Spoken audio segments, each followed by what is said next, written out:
হে everyone, এই সম্পূর্ণ ভিডিওটা দেখো, তারপর কিছু বুঝতে পারবা। এখানে যে সাদিয়া নামের মেয়েটা দেখতে পারতাছো, এটা হচ্ছে রুমানার বেস্ট ফ্রেন্ড। রুমানা হচ্ছে সেই মেয়ে যে মেয়েটা ইদানিং আমার পিছনে লাগছে আর কি। এই মেয়েটা আমাকে ইদানিং অনেক উল্টাপাল্টা কমেন্ট করে। তো মানে কমেন্ট দেখে একদিন আমি তার আইডিতে ঢুকছি, ঢুকে দেখলাম সাদিয়া এই মেয়েটা তার মানে বেস্ট ফ্রেন্ড, বেস্টি। তো মানে কমেন্ট দেখে বুঝলাম, আরও বিভিন্ন পোস্টের দেখে। তারপর আমি যে সাদিয়া আর কি আমার টিকটকে মেসেজ দেয়, তার সাথে আমার টিকটকে অ্যাড আছে। তারপর আমি সাদিয়ারে বলি, কী ব্যাপার, এটা কি? সে বলে এটা তো আমার বেস্টি। আমি বললাম তো যে সে আমাকে এই ধরনের উল্টাপাল্টা কমেন্ট করে কেন? তারপর সে বলল যে দাঁড়াও আমি তোমাকে সম্পূর্ণ কাহিনীটা বলি। ও আর একটা কথা, এখানে যে সাদিয়া নামের মেয়েটা দেখতে পারতাছো, সে হচ্ছে আমার অনেক আগের সাবস্ক্রাইবার। তো সে আমাকে অনেক দিন ধরেই মনে করেন কমেন্ট করে। আর তার কমেন্ট দেখে বোঝা যায় সে আমাকে পছন্দ করে বা ভালোবাসে, এমন ধরনের আর কি কমেন্ট করে। তো তার সাথে আমার টিকটকেও অ্যাড আছে। তো আর কি সে তার বেস্ট ফ্রেন্ডের কাছে, মানে রুমানা নামের মেয়েটা, যে মেয়েটা আমার পিছনে লাগছে, তার কাছে আর কি সব শেয়ার করছে আমার বিষয়ে।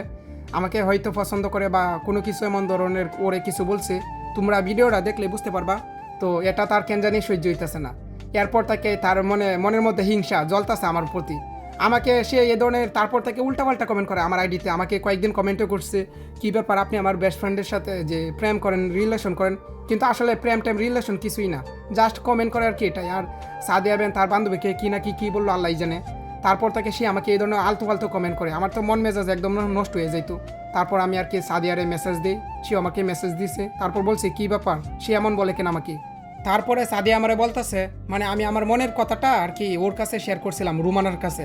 এটা কেন জানি তার সহ্য হইতেছে না, তারপর থেকে তোমার পিছনে লাগছে সে।